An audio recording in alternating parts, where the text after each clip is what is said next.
मंगला विद्या मंदिर के सभी छात्रों को आपकी हिंदी की शिक्षिका लोना का नमस्कार।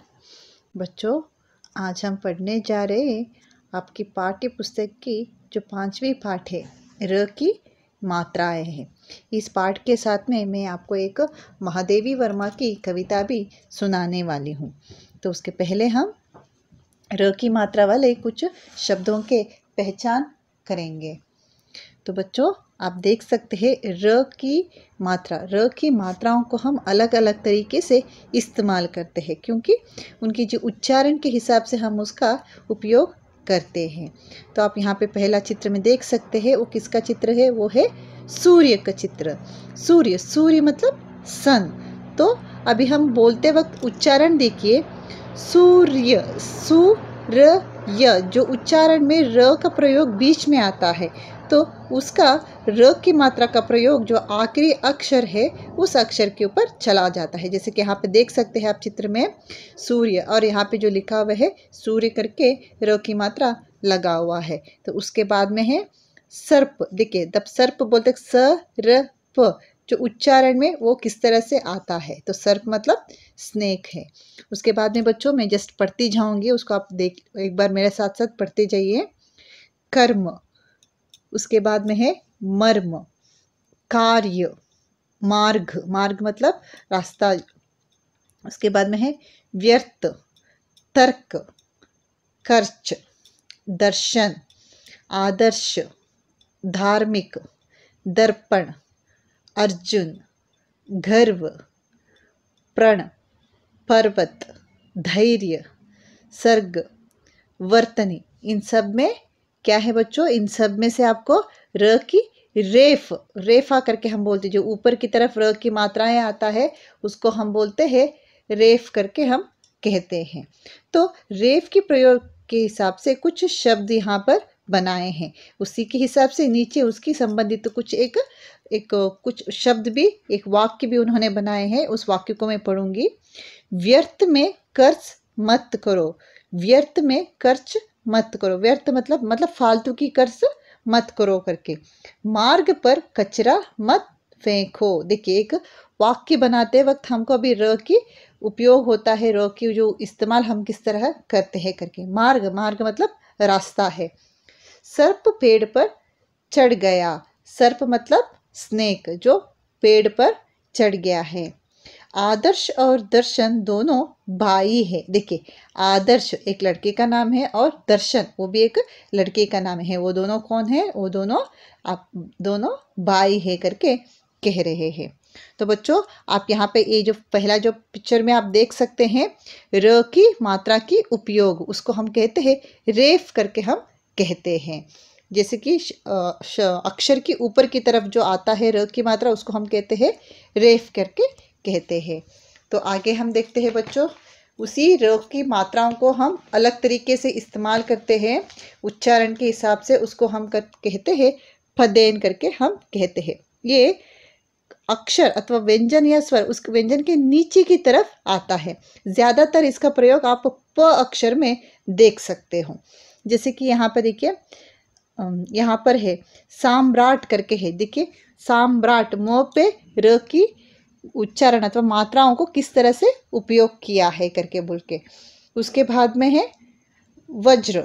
देखिए, ज के नीचे र की मात्रा को किस तरह से उपयोग किए हैं। वज्र, देखिए इसमें क्या होता है, र का उच्चारण आखिर में आया हुआ है, जो व्यंजन के बाद में आया हुआ है, तो उसको क्या कर दिया, जो दूसरा वर्ण में। देखिए, व ज र, वज्र। तो ज के साथ में र का क्या बोलते हैं, मात्राएं लगाया है। तो आगे हम पढ़ेंगे जो फदेन की प्रयोग से बनाए वाले कुछ शब्दों को, जैसे कि क्रम, ब्रह्म, प्रेम, चक्र, उम्र। आप इसमें क्या करना है कि इसको आपको देखना है कि फदेन को किस तरह से उपयोग किए हैं करके बोल के।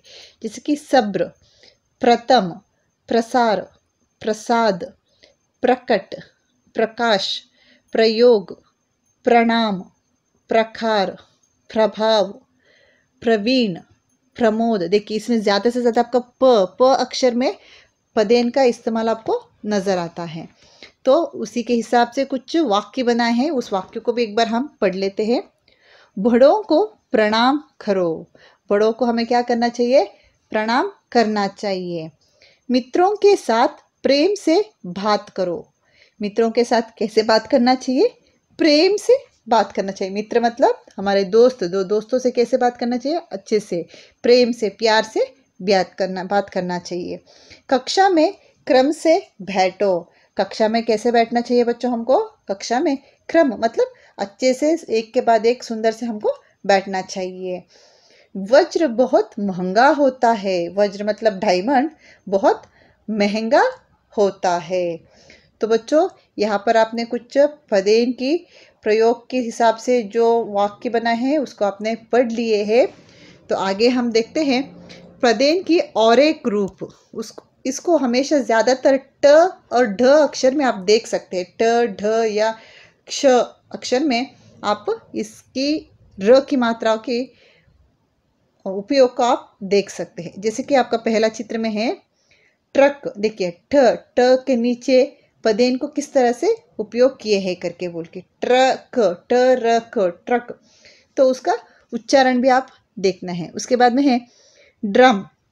ड्रम लिखते वक्त हमको पदेन का उपयोग किस तरह से करना है करके, जैसे कि ट्रेन, ड्राइवर, मेट्रो, ड्रामा, उष्ण, राष्ट्र, दृष्ण, वो सब लिखते वक्त हमें क्या होता है? पदेन का प्रयोग हम अलग तरीके से करते हैं।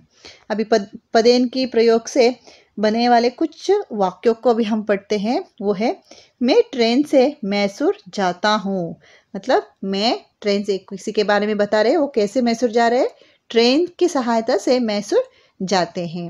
राघव ड्रम बजाता है। ड्रम, राघव नामक एक लड़का ड्रम को बजाता है। ट्रक में सामान भरा हुआ है। एक ट्रक पर सबका सामान भरा हुआ है।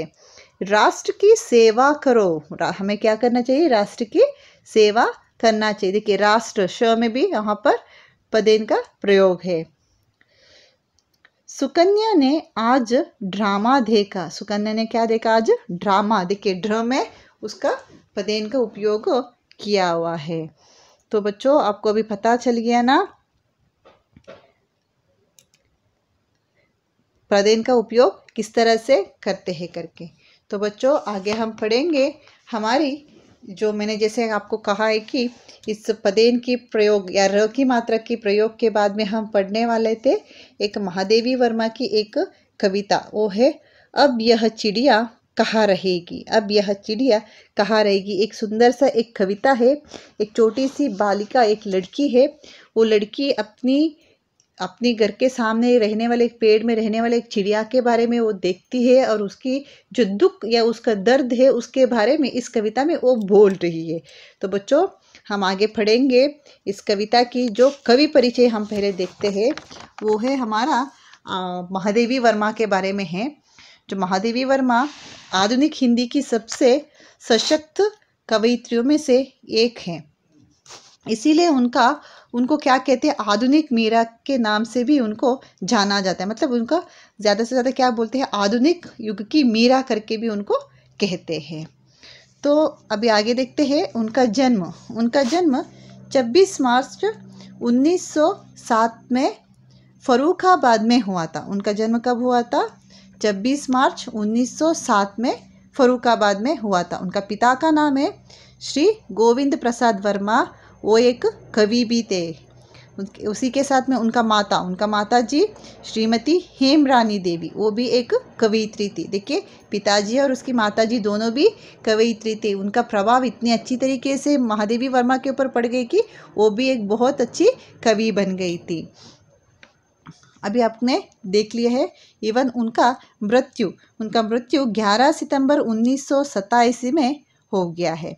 तो उनकी रचनाएं, कुछ उनकी फेमस रचनाएं हैं। वो है नीरजा, यामा, माया एवं दीपाशिल्का। ये सब उनकी प्रमुख रचनाएं हैं। तो आगे उनको पुरस्कार भी मिला है, बहुत अच्छे पुरस्कार भी मिला। वो है ज्ञानपीठ, पद्म विभूषण और पद्म भूषण की पुरस्कार भी मिले हैं। तो बच्चों आगे हम इनकी कविता की ओर चलते हैं। वो है आंधी आई जोर शोर से, ढाली टूटी है जोकोर से, उड़ा घोंसला बेचारी का, किससे अपनी बात कहेगी। अब यह चिड़िया कहाँ रहेगी। जो उन्होंने, मैंने जैसे कि कहा है आपको, उनकी जो कविता थी, कौन सी कविता है बच्चों, अब यह चिड़िया कहाँ रहेगी। इस कविता से उन्होंने जो चिड़िया के बारे में बताया है उसके बारे में भी एक बार देख लेते हैं। जैसे कि आंधी आई जोर शोर से, ढाली टूटी है झकोर से। मतलब आंधी आई मतलब बहुत जोर सा तूफान आया, तो तूफान की वजह से क्या हो गया, पेड़ की ढाली टूट गई है। पेड़ की ढाली टूटते ही क्या हो गया, उड़ा घोंसला बेचारी का, किससे अपनी बात कहेगी। जैसे ही जोर से आंधी आई, जोर से तूफान आ गई, तो चिड़िया का घोंसला जो है वो हवा में उड़ गया है। तो जैसे ही उसका घोंसला उड़ जाती है तो बेचारी चिड़िया किससे कहेगी, उसकी दुख, उसकी जो दर्द को वो अपन किससे शेयर करेगी करके यहाँ पर कह रहे, किससे अपनी बात कहेगी। अब यह चिड़िया कहाँ रहेगी। एक छोटी सी लड़की को चिंता हो जाती है कि यह चिड़िया अब कहाँ पर रह सकती है, क्योंकि हर किसी को अपना घर का ज़रूरत है। एक जानवर भी हो, एक पक्षी भी हो या इंसान भी है, उनको रहने के लिए उनको क्या चाहिए, शेल्टर जो हम बोलते हैं, उनको रहने के लिए घर चाहिए। पर यहाँ पर क्या हो गया, यहाँ पर जोर सी आंधी, जोर सी तूफान आकर, जोर सी हवा आकर क्या हो गया, जो चिड़िया की जो घोंसला है वो घोंसला हवा में उड़ गया है। घोंसला मतलब नेस्ट, जो बर्ड का नेस्ट हम बोलते हैं, वो क्या हो गया, हवा में उड़ गया है। तो वो लड़की को बहुत चिंता होती है कि यह चिड़िया भी कहाँ रहेगी। तो आगे की पंक्तियों में देखते हैं, हमने खोला अलमारी को, बुला रहे हैं बेचारी को, पर वो चींची करती है, घर में तो वो नहीं रहेगी। अब यह चिड़िया कहाँ रहेगी। हमने खोला अलमारी को मतलब लड़की ने क्या किया, जो चिड़िया का जो घर टूट गया ना, इसीलिए उसने क्या किया, अपना अलमारी को खोल दिया और बुला रहे हैं बेचारी को, मतलब वो उस चिड़िया को बुला रही है, पर वो चिड़िया आने के लिए तैयार नहीं है। वो चिड़िया को, उसको अपना घर चाहिए, अपना घोंसला चाहिए। वो क्या करेगी, इंसानों के साथ रहेगी क्या, इंसान जैसे रहते वैसे रहेगी क्या, नहीं, उसको वो पसंद नहीं है। वो बहुत मेहनती से अपना घोंसला बनाती है, उस घोंसले में वो रहने के लिए कोशिश करती है, पर तूफान की वजह से तो घोंसला चला गया है। पर अभी ये लड़की जो उसको रहने के लिए अलमारी दिखा रही है, फिर भी वो वहाँ पर जाने के लिए तैयार नहीं है। पर वो चींची करती है, वो चींची करके अपना दुख को बोल रही है, किसी को वो समझ में नहीं आ रहा है। घर में तो वो नहीं रहेगी, घर में तो वो बिल्कुल नहीं रहेगी। तो अभी चिड़िया क्या करेगी करके फिर से इस लड़की को बहुत चिंता होती है। तो आगे, घर में पेड़ कहाँ से लाए। तो लड़की, एक बालिका सोचती है, लड़की सोचती है, तो चिड़िया तो घर में नहीं रहेगी, तो उसको पेड़ चाहिए, तो घर में पेड़ कैसे लगे, मतलब उस चिड़िया को तो कुछ घर तो देना पड़ेगा ना। तो वो लड़की सोचती कि तो चलो ठीक है, मैं अपने घर के अंदर ही एक पेड़ लेके आ जाऊंगी, पर घर में पेड़ कैसे लेके आऊँ, कैसे यहाँ घोंसला बनाए। जो चिड़िया बहुत सुंदर और बहुत मेहनती से अपना घोंसला बनाती है, पर ऐसे घोंसला मैं कैसे बना सकती हूँ करके लड़की चिंतित हो गई। कैसे फूटे अंडे जोड़े। जो तूफान आंधी में क्या हो गया, जो घोंसले में रहने वाले अंडे सब टूट गए हैं, तो उस वजह से चिड़िया बहुत दुखित है। तो टूटे वाले अंडे को मैं कैसे जोड़ूं करके वो लड़की सोच रही। किससे यह सब बात कहेगी। अब यह चिड़िया क्या कहाँ रहेगी, मतलब बोल रही है कि उसकी जो दुख है, जो अपना घर खो लिया है, अपने अंडों को खो लिया है उसने, तो उसकी जो दुख है, उसकी मन की जो भावनाओं को वो किसके साथ व्यक्त करेगी करके यह लड़की बहुत चिंतित है। जो महादेवी वर्मा के द्वारा लिखी हुई यह चिड़िया कहाँ रहेगी बहुत अद्भुत कविता है, जो एक छोटी सी लड़की एक चिड़िया की मनोभावनाओं के बारे में बता रही है। जो आजकल बढ़ती हुई लोगों की वजह से क्या हो रहा है, हर जगह में पेड़ को काट रहे हैं। उसी पेड़ में रहने वाले कितने सारे जानवर होंगे, या जो बोल सकते कि चिड़िया रहती है, कभी किसी पेड़ के अंदर, पेड़ के ऊपर बंदर रहते हैं, तो एक पेड़ काटते वो दूसरी पेड़ की तरफ चला जाता है।